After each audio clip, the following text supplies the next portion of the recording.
Hello বন্ধুরা, আজকে আমরা পাঠশালাতে পার্টস অফ স্পিচ নিয়ে শিখব। প্রথমে একটু বলে নেই যে পার্টস অফ স্পিচ আমাদেরকে কেন পড়তে হবে, অথবা প্রশ্ন যখন আমরা সলভ করব তখন আসলেই ডিরেক্ট পার্টস অফ স্পিচ থেকে কোনো কোয়েশ্চেন আসবে কিনা।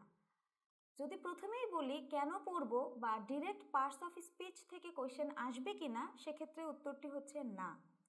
তাহলে মনে হতে পারে কেন পড়ব। প্রথমত হচ্ছে, যখন আমরা কোয়েশ্চেনগুলো সলভ করি সেখানে কোথাও ডিরেক্টলি বলা থাকবে না যে এই বাক্যটি বা এই সেন্টেন্সটি থেকে তুমি পার্টস অফ স্পিচ বের করো বা কোথায় সেটি ব্যবহৃত হয়েছে।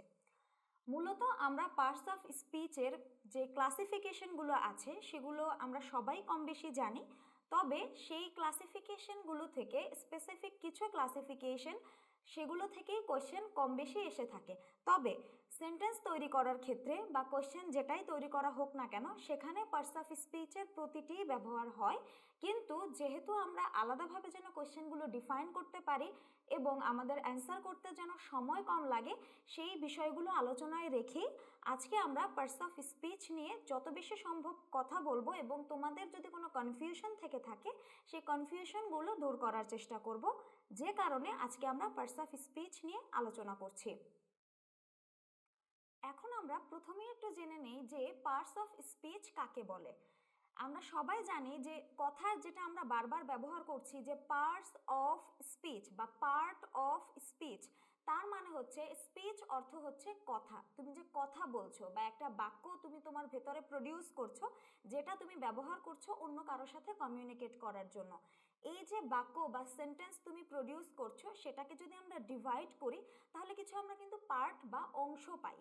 তার মানে পার্ট অফ স্পিচ বা পার্টস অফ স্পিচ, তার মানে হচ্ছে তোমার যে স্পিচের পার্টগুলো বা একটি বাক্য যেটা তুমি প্রডিউস করছো সেটার যে স্পেসিফিক অংশগুলো আছে।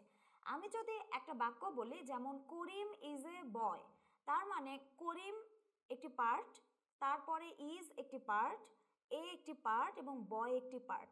প্রতিটা পার্ট মিলেই কিন্তু তোমার একটা স্পিচ তৈরি হচ্ছে, যেটাকে আমরা বলছি পার্টস অফ স্পিচ বা স্পিচের যে পার্টগুলো রয়েছে সেগুলো।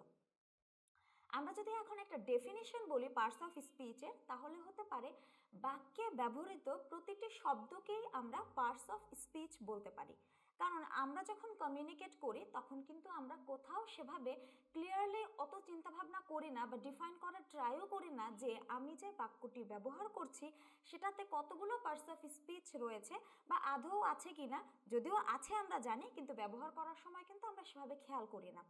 কিন্তু যেহেতু আমরা সামনে এক্সাম অ্যাটেন্ড করব এবং এক্সামের কোয়েশ্চেনগুলো সলভ করার সময় এই ধরনের সেন্টেন্সগুলো থাকে, এবং যে ধরনের সেন্টেন্সে থাকুক না কেন সেটা কিন্তু পার্টস অফ স্পিচেরই অন্তর্ভুক্ত।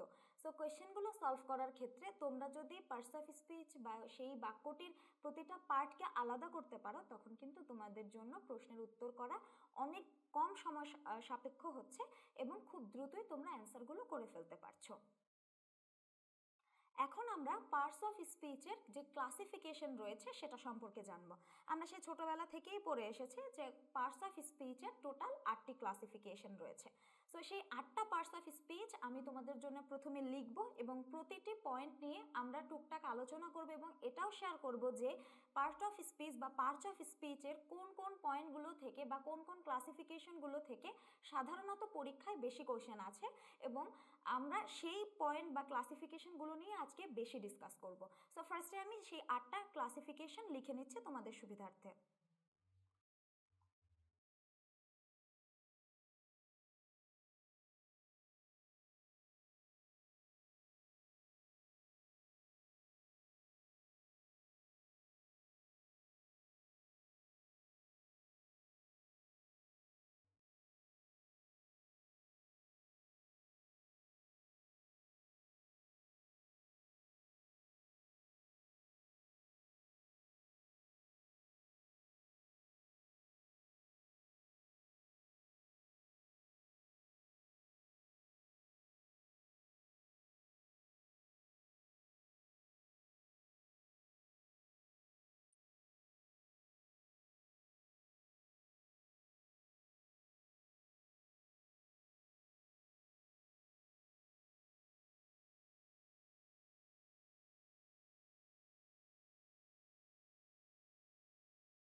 আমি অলরেডি যে 8টা পার্ট অফ স্পিচ বা পার্টস অফ স্পিচ রয়েছে সেগুলো লিখে নিয়েছি, তোমরা অলরেডি দেখতে পাচ্ছ।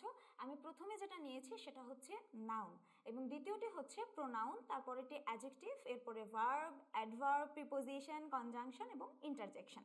সো ফার্স্টে আমি একটু ক্লারিফাই করব যে মূলত পার্টস অফ স্পিচের কোন কোন ক্লাসিফিকেশনগুলো থেকে সাধারণত কোশ্চেন বেশি হয়ে থাকে।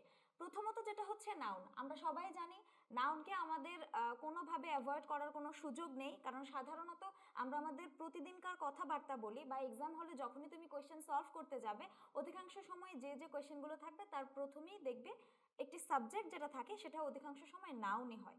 এরপরে যেটা হচ্ছে প্রোনাউন। আমরা জানি প্রোনাউন কোনগুলো, নাউনের যে পরিবর্তে আমরা যে শব্দগুলো ব্যবহার করি সেগুলোকে আমরা প্রোনাউন বলি, এবং এটা থেকেও কিন্তু কোয়েশ্চেন আসে। এরপরে হচ্ছে অ্যাডজেক্টিভ। হ্যাঁ, অ্যাডজেক্টিভ থেকেও কোয়েশ্চেন আসে, এবং অ্যাডজেক্টিভ থেকে যে কোয়েশ্চেনগুলো আসে সেগুলোও তোমরা যখন প্রতিদিন একটা নির্দিষ্ট সময় ধরে ডিসকাস করবে বা প্র্যাকটিস করতে থাকবে, অথবা আমাদের কুইজগুলো যখন অ্যাটেন্ড করবে, তোমরা বুঝতে পারবে যে পার্টস অফ স্পিচের স্পেসিফিক অ্যাডজেক্টিভ পার্টটা থেকেও কোয়েশ্চেন আসছে। এরপরে রয়েছে ভার্ব এবং অ্যাডভার্ব। মূলত এই 5টা পার্ট থেকে সাধারণত কোয়েশ্চেন বেশি আসে। হয়তো বলতে পারো যে তাহলে কি প্রিপোজিশন থেকে কোয়েশ্চেন আসে না? অবশ্যই প্রিপোজিশন থেকে কোয়েশ্চেন আসে। তোমরা হয়তো জেনে থাকবে, আমরা অলরেডি জানি, নিজেরাও জানি যে প্রিপোজিশন বা অ্যাপ্রোপ্রিয়েট প্রিপোজিশনের যে পার্টটার কথা বা যে সেকশনটার কথা আমরা আলোচনা করেছি বা নিজেরাও জানি, সেই পার্টটা থেকেও কিন্তু কোয়েশ্চেন আসে।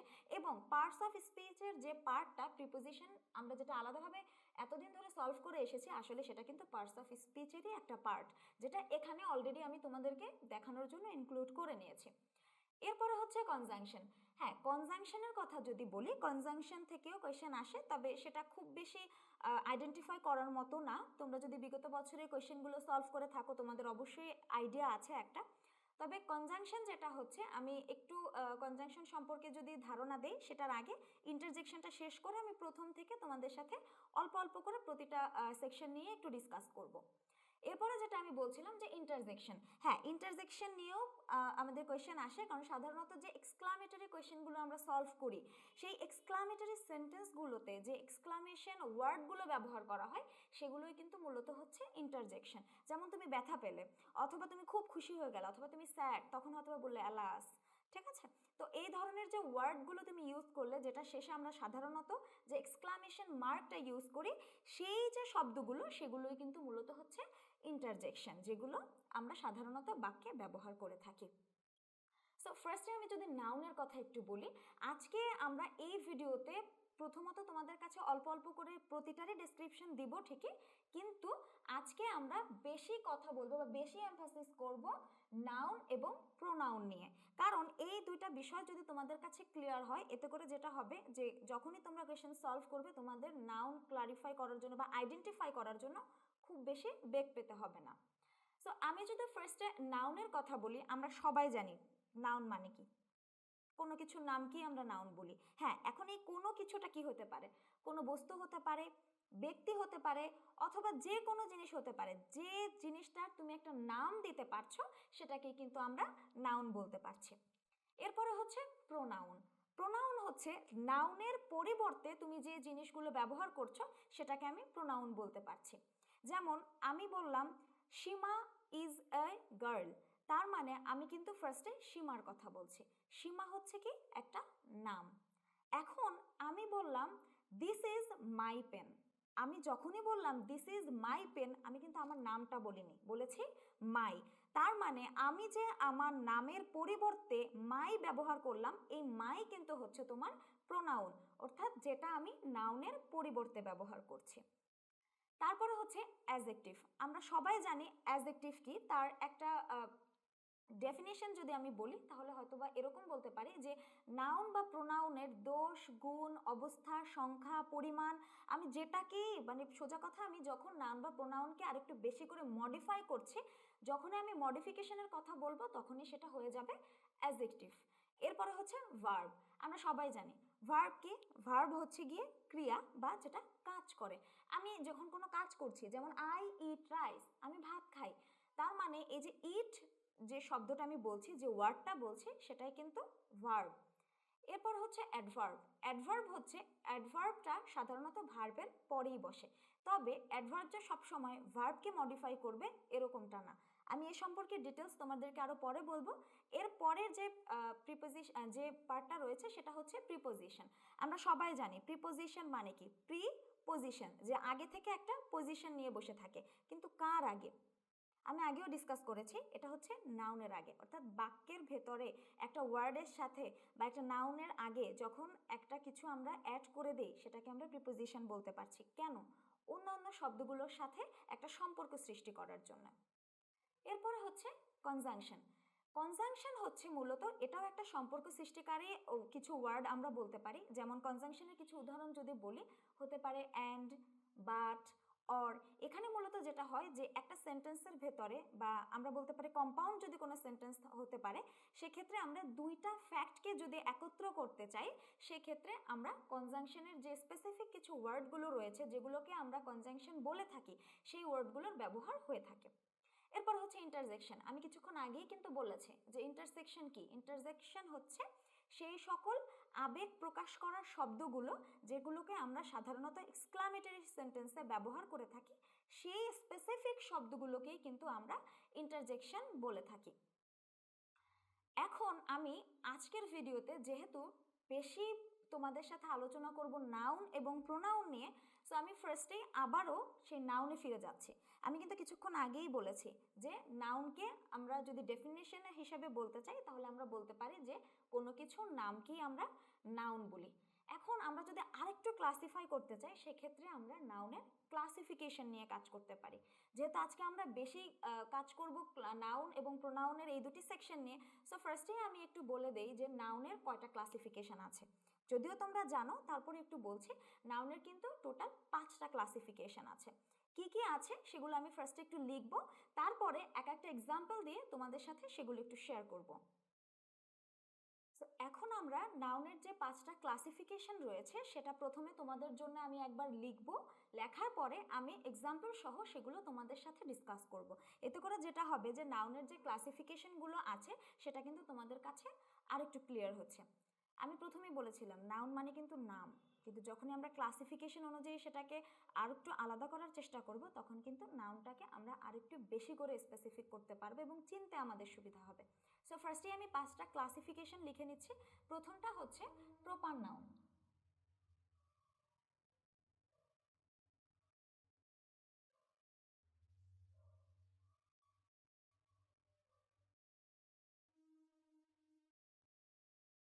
এরপর হচ্ছে কমন নাউন।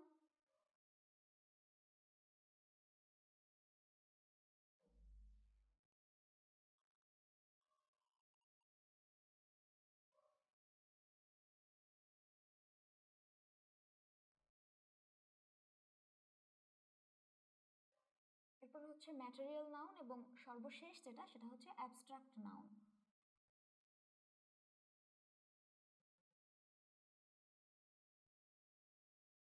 আমি কিন্তু এখানে অলরেডি 5টা যে ক্লাসিফিকেশন রয়েছে নাউনের সেটা নিয়ে তোমাদের সাথে যেহেতু ডিসকাস করব, সো আমি লিখে নিয়েছি।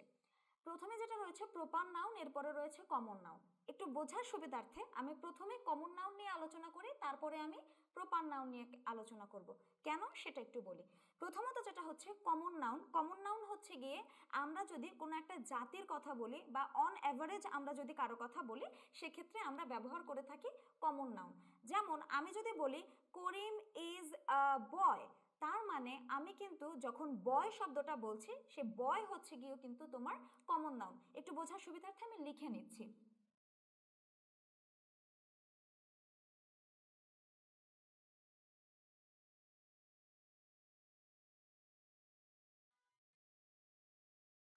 এক্সাম্পলটা তোমরা দেখতে পাচ্ছ, আমি কিন্তু এখানে লিখে নিয়েছি করিম ইজ আ বয়। তার মানে আমি যখনই বয় শব্দটি বলছি সেটা কিন্তু হচ্ছে তোমার কমন নাউন। কেন? কারণ হচ্ছে এখানে আমি বয় যখন বলছি তার মানে ছেলে, বাংলা হচ্ছে ছেলে, করিম একটি বা একজন ছেলে। তো করিম একজন ছেলে যদি হয় তখন কিন্তু আমি সবাইকে বোঝাচ্ছি, একটা কমন কথা বলছি, সেখানে কিন্তু আমি স্পেসিফিক করিমকে বলছি না। যেহেতু আমি শুধুমাত্র একজনকে না বলে অন অ্যাভারেজ সবাইকে বোঝাচ্ছি, একটা জাতিকে বোঝাচ্ছি, সেজন্য কিন্তু আমি বয়টাকে বলতে পারি কমন নাউন। এরপরে হচ্ছে প্রপার নাউন। প্রপার নাউন হচ্ছে যখন তুমি স্পেসিফিক একজনকে বোঝাচ্ছ। আমি একটু আগেই বললাম, ফার্স্টে আমি কমন নাউনটা বুঝিয়ে নেই। কেন বলছি? কারণ দেখো আমি এই একটা এক্সাম্পল দিয়েই কিন্তু তোমাদেরকে প্রপার নাউনের এক্সাম্পলটা ক্লিয়ার করতে পারছি। কারণ আমি যে এক্সাম্পলটি লিখেছিলাম সেটা ছিল করিম ইজ আ বয়। তার মানে বয় যদি হয় কমন নাউন, তাহলে আমরা করিমকে বলতে পারি প্রপার নাউন। কেন? কারণ এতক্ষণ ধরে আমি যার কথা বলেছিলাম সে একজন ছেলে, এটা তো আমি জানি, কিন্তু সেই ছেলেটা যে করিম এটা যখন আমি বলে দিয়েছি তখনই কিন্তু আমার নাউনটা প্রপার হয়ে গিয়েছে, আমি স্পেসিফাই করে দিয়েছি। তো এ গেল হচ্ছে আমাদের কমন নাউন এবং প্রপার নাউনের কথা। তারপরে হচ্ছে কালেকটিভ নাউন। কালেকটিভ নাউনকে আমরা বাংলায় বলতে পারি সমষ্টিগত। তার মানে একের অধিক মানুষ থাকবে। যদি আমি বলি ক্লাসরুম, অথবা ছাত্ররা, অথবা আমি বললাম আর্মি, নেভি, তার মানে এখানে কিন্তু আমি স্পেসিফিক একজনকে বলিনি, একের অধিক মানুষকে বলছি, যারা হয়তো বা একটা দলবদ্ধভাবে আছে, একটা কালেকশন অফ পিপলকে আমি বোঝাচ্ছি। যদি আমি এরকম ধরনের শব্দগুলো বলি তখনই কিন্তু সেটা হয়ে যাবে কালেকটিভ নাউন। এরপরে হচ্ছে ম্যাটেরিয়াল নাউন। আমরা সবাই জানি এখানে ম্যাটেরিয়াল শব্দের অর্থ হচ্ছে বস্তু। তার মানে যখনই আমি কোনো একটা বস্তুকে বোঝাবো তখনই কিন্তু সেটা হয়ে যাবে ম্যাটেরিয়াল নাউন। আমি বললাম যে আমার এই নেকলেসটা খুবই সুন্দর, this necklace is so beautiful. So আমি যখনই বলছি নেকলেস, নেকলেস কিন্তু হচ্ছে তোমার একটা ম্যাটেরিয়াল এবং ম্যাটেরিয়াল নাউন। তারপরে হচ্ছে অ্যাবস্ট্রাক্ট নাউন। দেখো অ্যাবস্ট্রাক্ট নাউন হচ্ছে ওই ধরনের নাউনগুলো যেটাকে তুমি ধরতে পারবে না, ছুঁতে পারবে না, হয়তো বা অনুভবও করতে পারবে না এবং চোখেও দেখতে পাবে না, সেই ধরনের নাউনগুলোকে আমরা বলতে পারি অ্যাবস্ট্রাক্ট নাউন। যেমন আমি বললাম করিম ইজ এ গুড বয়। আচ্ছা, আমি যে বললাম করিম ইজ এ গুড বয়, এই গুড এই শব্দটা কি তুমি দেখতে পাচ্ছ, ধরতে পারছো? এই ধরনের যে নাউনগুলো আছে সেটাকে আমরা বলবো অ্যাবস্ট্রাক্ট নাউন। যেমন আমি যদি বললাম কাইন্ডনেস, অনেস্টি, এই ধরনের শব্দগুলোকে কিন্তু আমরা ধরতে পারি না, ছুঁতে পারি না, দেখতে পারি না। সো এই ধরনের যে নাউনগুলো রয়েছে সেগুলোকে বলা হচ্ছে অ্যাবস্ট্রাক্ট নাউন। সো আমরা আজকে নাউনের ক্লাসিফিকেশন তো শেষ করে ফেললাম। এরপরে যেটা হচ্ছে পরের যে পোরশনটা সেটা হচ্ছে গিয়ে প্রোনাউন। আমি কিন্তু প্রথমেই বলে নিয়েছিলাম যে প্রোনাউন হচ্ছে নাউনের পরিবর্তে যে শব্দগুলো ব্যবহার হবে সেগুলোকে আমরা প্রোনাউন বলবো। এখন যদি কয়েকটা প্রোনাউনের এক্সাম্পল বলি, প্রোনাউনের এক্সাম্পল হতে পারে মাই, উই, আস। এই ধরনের প্রতিটা শব্দই যেটা তুমি নাউনের পরিবর্তে ব্যবহার করছো, তুমি নাউনকেই বোঝাচ্ছ কিন্তু তার নামটা বলছো না, ডিরেক্ট তাকে ইন্ডিকেট করছো না, কিন্তু তার কথাই তুমি বলছো, যদি এরকম হয় সেই সকল শব্দগুলোকে আমরা বলবো প্রোনাউন। এখন আমি এখানে লিখেছি করিম ইজ এ বয়। আমি এখন যদি এখানে করিম ইজ এ বয় লেখার পরে যদি পরের সেন্টেন্সটা লিখলাম, যদি লিখতে চাই যে হি ইজ আ স্টুডেন্ট,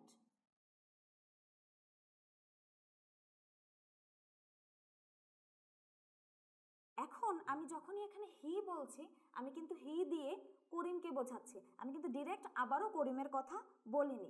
আরেকটা বিষয় একটু শেয়ার করি, সেটা হচ্ছে আমরা তো সবসময় প্যারাগ্রাফ বা কম্পোজিশন বা যেটাই পড়ে আসি না কেন, বা যে কোনো একটি আমরা যদি পেপার পড়তে বসি যে কোনো কিছু, সেখানে কিন্তু আমরা যদি একটু খেয়াল করে দেখি আমরা প্রথমবার কিন্তু একজন মানুষের বা কোনো একটা ঘটনার কথা শেয়ার করি, দ্বিতীয়বার কিন্তু আমরা সেই একই কথা বলিনি। ধরো আমি বললাম করিম একজন ছেলে, তারপরে বললাম করিম ক্লাস 8-এ পড়ে, তারপরে বললাম করিম ভাত খায়, করিম খেতে যায়। প্রতিটা শব্দে তুমি যখন করিম শব্দটি ব্যবহার করছো সেটার থেকে তুমি যদি একটা প্রোনাউন ব্যবহার করো, প্রথমবার তুমি করিম শব্দটি বা তার নাম বা নাউনটি ব্যবহার করলে তার সাথে পরিচয়, অর্থাৎ তোমার যে লিসেনার আছে তার সাথে পরিচয় করায় দেওয়ার জন্য। বাট এই পরিচয় করিয়ে দেওয়া যখন তোমার হয়ে যাবে তারপরে কিন্তু তুমি প্রতিবার ওই একই নাউন ব্যবহার না করে তুমি কিন্তু প্রোনাউন ব্যবহার করছো। তার মানে আমরা কিন্তু প্রোনাউন কেন ব্যবহার হয় এটা শেখার সাথে সাথে এটাও জানলাম যে প্রোনাউনের ব্যবহার কিন্তু তোমার কথাবার্তা বা কমিউনিকেশন বা লেখার যে স্কিলটা আছে সেটাকে কিন্তু আরেকটু ডেভেলপ করতে পারে। কারণ প্রতিবার তুমি একই নাউন ব্যবহার করার থেকে তুমি যদি হি বা শি বা প্রোনাউন ব্যবহার করে লেখো তখন কিন্তু জিনিসটা আরো বেশি সুন্দর হচ্ছে। এখন আমরা নাউন এবং প্রোনাউন সম্পর্কিত আরেকটি এক্সাম্পল সলভ করব। তোমরা এখানে স্ক্রিনে দেখতে পাচ্ছ অলরেডি একটি কোয়েশ্চেন রয়েছে যেখানে লেখা আছে the more students understand the concepts of geometry the easier it is for dash two appreciate the scientific achievements build on this formulas. So এই যে কোয়েশ্চেনটি রয়েছে তার নিচে অলরেডি 5টি অপশন রয়েছে এবং অপশন এতে দেখতে পাচ্ছ রয়েছে ওয়ান, অপশন বিতে রয়েছে দেম এবং অপশন সিতে রয়েছে হিম, অপশন ডিতে রয়েছে হার এবং অপশন ইতে রয়েছে ইটস। একটু যদি খেয়াল করে থাকো এখানে কিন্তু আমরা যদি বাংলা বা নিজেদের মতো করে একটু বোঝার চেষ্টা করি তাহলে কিন্তু বাক্যটির অর্থ অনেকটা এরকম দাঁড়ায় যে যে সকল স্টুডেন্টরা জ্যামিতি বা জিওমেট্রি খুব ভালোভাবে বুঝবে তাদের জন্য হয়তো বা সায়েন্টিফিক যে অ্যাচিভমেন্টগুলো যেগুলো ফর্মুলার উপরে বেস করে করা হয়েছে সেগুলো বুঝতে একটু সহজ হবে। তার মানে এখানে দেখো ছাত্রদের বা স্টুডেন্টসদের কথা বলা হচ্ছে এবং যেহেতু তাদের কথা বলা হচ্ছে তার মানে পরে যে ড্যাশটি রয়েছে সেখানে কিন্তু তাদের যে স্টুডেন্টস তাদেরকে আমরা নাউন বলছি। সো নাউনের পরে একটি প্রোনাউন হবে এবং স্টুডেন্টস যেহেতু বলছে অর্থাৎ একের অধিক তাহলে এদের প্রোনাউনটি হবে কিন্তু অপশন নাম্বার বি যেখানে রয়েছে দেম। সো আমরা এখানে বলতে পারি অপশন বি হচ্ছে কারেক্ট অ্যান্সার, কারণ অপশন এ বলো বা সি ডি যেগুলোই বলছো সেগুলো কিন্তু কোনোটাই একের অধিক বা প্লুরাল ফর্মে বোঝানো হচ্ছে না, কারণ কোথাও লেখা আছে হিম, কোথাও লেখা আছে হার, কোথাও ওয়ান অথবা ইটস। সো এখানে কারেক্ট অ্যান্সারটা হবে অপশন নাম্বার বি দেম, যেহেতু ওখানে আমার নাউনে রয়েছে স্টুডেন্টস। আশা করি বুঝতে পেরেছো।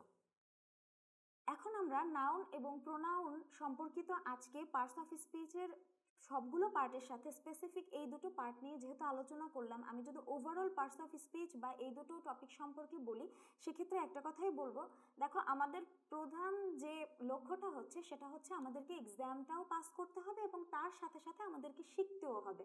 সো যদি তোমরা এই বিষয়গুলো আগে থেকে জেনে থাকো এটা আমরা সবাই জানি, কিন্তু তার সাথে সাথে যেটা হচ্ছে এক্সাম হলে যাবার আগে এই বিষয়গুলো আমরা যদি একবার করে একটু দেখে যাই, একটু যদি ডিসকাস করি তাহলে কিন্তু যেটা হয় যে আমাদের আগে থেকে যে প্রিপারেশনটা ছিল সেটা কিন্তু আরেকটু বেশি পূর্ণাঙ্গতা লাভ করছে।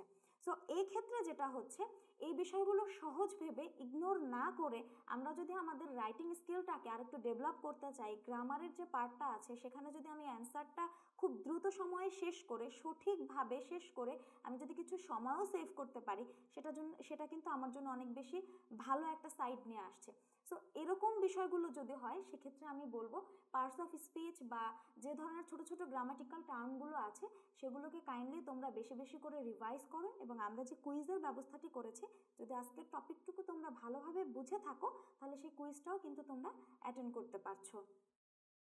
আশা করছি নাউন এবং প্রোনাউনের যে বিষয়টি ছিল পার্টস অফ স্পিচের যে ধারণাটি আমি দিতে চেয়েছি এবং তার সাথে স্পেসিফিকভাবে নাউন এবং প্রোনাউনের যে পার্টটুকু তোমাদের সাথে আজকে আলোচনার চেষ্টা করেছি, আশা করছি সবাই ভালোভাবে বুঝতে পেরেছো। সকলকে ধন্যবাদ।